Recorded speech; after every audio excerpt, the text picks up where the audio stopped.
প্রিয় মানুষটাকে কখনো ব্যস্ততা দেখাতে নেই, ইগনোর করতে নেই। খুব বেশি ব্যস্ত হলে অন্তত একটা ফোন করে জানিয়ে দিন আপনি ব্যস্ত আছেন। এটুকু অন্তত সেই মানুষটা ডিজার্ভ করে। আপনি ইগনোর করে ফোন কেটে দিলেন, মেসেজ করলেন না, আর কল করলেন না, এতে কিন্তু সেই মানুষটা ভীষণ কষ্ট পায়। কারণ মানুষটা সারাদিন আপনার একটা ফোন কলের জন্য অপেক্ষা করে। একটা কথা মাথায় রাখবেন, প্রিয় মানুষের সঙ্গে ব্যস্ততা শব্দটা আসলে যায় না। মনটা ক্লান্ত, একটু পাহাড়ে গেলে বুঝবেন শান্তি আসলে কতটা সহজ।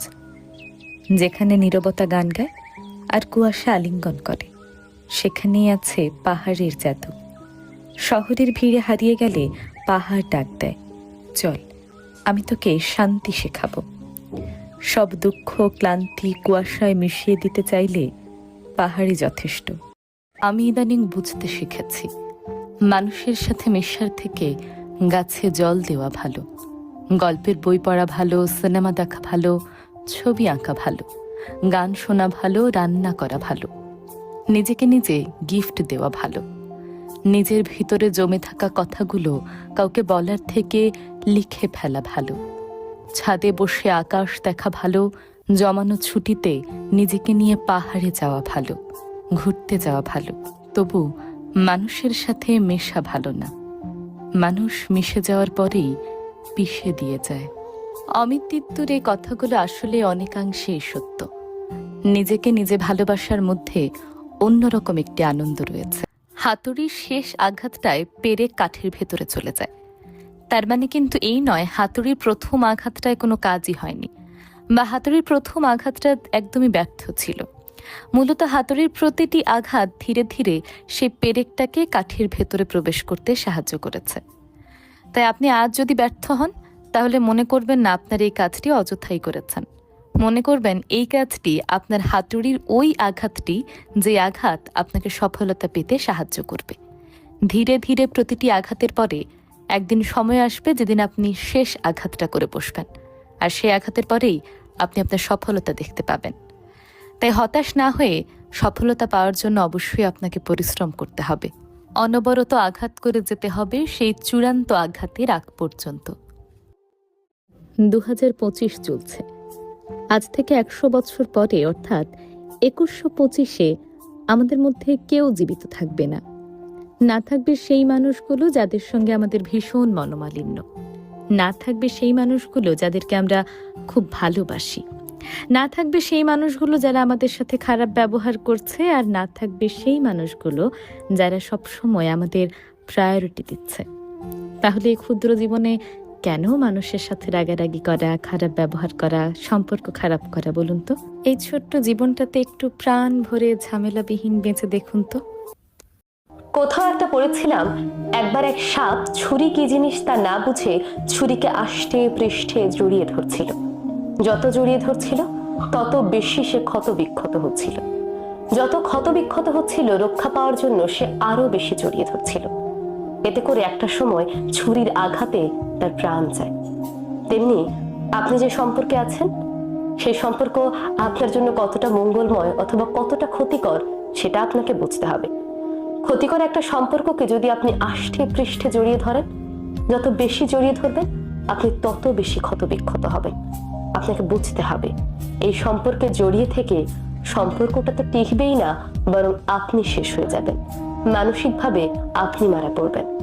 তাই নিজে মারা যাওয়ার আগে, মানসিকভাবে সম্পূর্ণভাবে শেষ হয়ে যাওয়ার আগে সেই ছুরি থেকে দূরে সরে আসুন। পৃথিবীর সবচেয়ে বড় সুন্দর জিনিস হলো পরিবার। যার পরিবার যত বেশি সুন্দর, যত সুখী, সেই মানুষটি ভেতর থেকে তত বেশি সুখী এবং তার সফল হওয়ার সম্ভাবনা অনেক গুণ বৃদ্ধি পায়।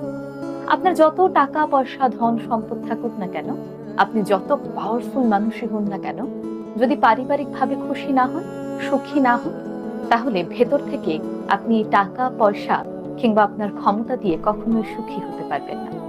দেখবেন অনেক মানুষের সম্পদ বলতে পৃথিবীতে কিছুই নেই, হয়তো মাথা গোঁজার একটু ঠাঁই রয়েছে, তবুও তারা ভীষণভাবে সুখী, কারণ তাদের সুন্দর একটি পরিবার আছে। পারিবারিক জীবনে কোনো ঝামেলা নেই। অনেক সময় লক্ষ্য করে দেখবেন ওই রাস্তার পাশেও ছোট্ট একটি পরিবার, যাদের মাথা গোঁজার ঠাঁইটুকু পর্যন্ত নেই, কিন্তু মুখে হাসি রয়েছে। পরিবারের মানুষের মধ্যে ভালোবাসা রয়েছে। সত্যি বলতে মানুষের সুখী হওয়ার জন্য সবচেয়ে জরুরি সুন্দর এবং সুখী একটি পরিবার। আপনার যদি একটি সুন্দর এবং সুখী পরিবার থাকে, তাহলে বুঝবেন আপনি অনেক ভাগ্যবান একজন মানুষ। শুধু অনেক ভাগ্যবান কেন বলবো, আপনি পৃথিবীর সবচেয়ে ভাগ্যবান মানুষ। বুদ্ধিমান মানুষের 5টি লক্ষণ বলছি। 1, যে কোনো কাজ শুরু করার আগে ঢাক ঢোল পেটাবে না। 2, কাজটি সম্পূর্ণ হওয়ার আগ পর্যন্ত কাউকে জানাবে না।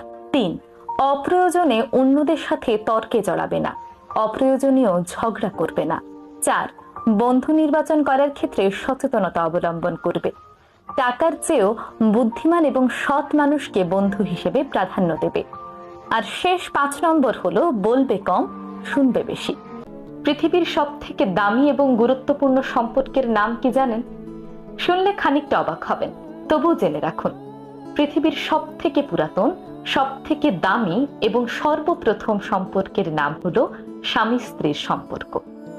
মানুষের জীবনে বাবা মা সব সময় থাকে না, কথাটা তেতো হলেও সত্যি।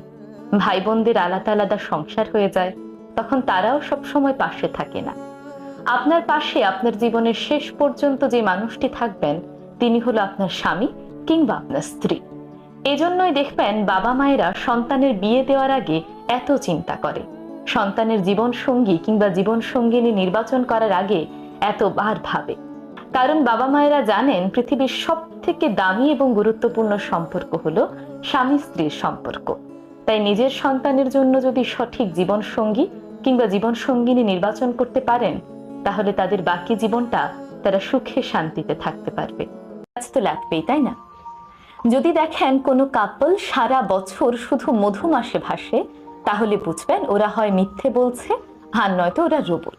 কারণ আমরা মানুষ, আমাদের হৃদয়ে ঢেউ তো উঠবেই। ভালোবাসা যেমন থাকবে, ঠোকাঠুকিও থাকবে। সম্পর্ক মানে নুন মরিচ মেশানো ঝালমুড়ি, বেশি মিষ্টি হলে সম্পর্কে অরুচি ধরে যাবে যে। তাই যদি দেখেন আপনার সঙ্গীর সঙ্গে আপনার একটু আধটু ঝামেলা হচ্ছে, তাহলে বুঝবেন সবকিছু ঠিকঠাকই আছে।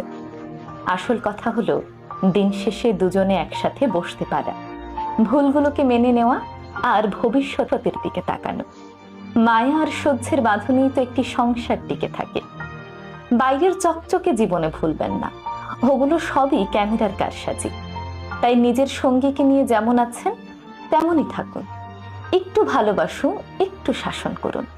আর হ্যাঁ, সোশ্যাল মিডিয়ার পারফেক্ট কাপলদের দেখে দীর্ঘশ্বাস ফেলবেন না যেন, ওগুলো সবই সিনেমার স্ক্রিপ্ট। আমাদের জীবনটা নাটকের চেয়েও নাটকীয়। এ জীবনে সুখ যেমন আছে, দুঃখও তেমনি থাকবে। মনে রাখবেন, খাঁটি সোনা আগুনে পুড়ে আরো বেশি উজ্জ্বল হয়। তাই দাম্পত্য জীবনের ছোটখাটো ঝামেলাগুলোকে সেই সম্পর্কের উত্তাপ হিসেবে নিন। তবে একটু খেয়াল রাখবেন সেই উত্তাপ আবার যেন প্রিয় মানুষটাকে কখনো ব্যস্ততা দেখাতে নেই, ইগনোর করতে নেই। খুব বেশি ব্যস্ত হলে অন্তত একটা ফোন করে জানিয়ে দিন আপনি ব্যস্ত আছেন। এটুকু অন্তত সেই মানুষটা ডিজার্ভ করে। আপনি ইগনোর করে ফোন কেটে দিলেন, মেসেজ করলেন না, আর কল করলেন না, এতে কিন্তু সেই মানুষটা ভীষণ কষ্ট পায়। কারণ মানুষটা সারাদিন আপনার একটা ফোন কলের জন্য অপেক্ষা করে। একটা কথা মাথায় রাখবেন, প্রিয় মানুষের সঙ্গে ব্যস্ততা শব্দটা আসলে যায় না। বয়স বাড়ার সাথে সাথে মানুষের দুঃখও বাড়তে থাকে। শুধু মুখে বাড়ে হাসির রেখা, ভেতরে জমে যায় বলা হাজার গল্প। শৈশবের মতো নির্ভেজাল আনন্দ হারিয়ে যায় দায়িত্বের ভিড়ে, আর স্বপ্নগুলো একে একে মরে যায় বাস্তবতার আঘাতে। ভেবেছিলাম বয়স বাড়লে মানুষ হয়তো বুঝে নেয় জীবনকে, কিন্তু এখন দেখি জীবনই বুঝে নেয় মানুষকে। বয়স যত বাড়ে তত কমে নির্ভর করার মানুষ।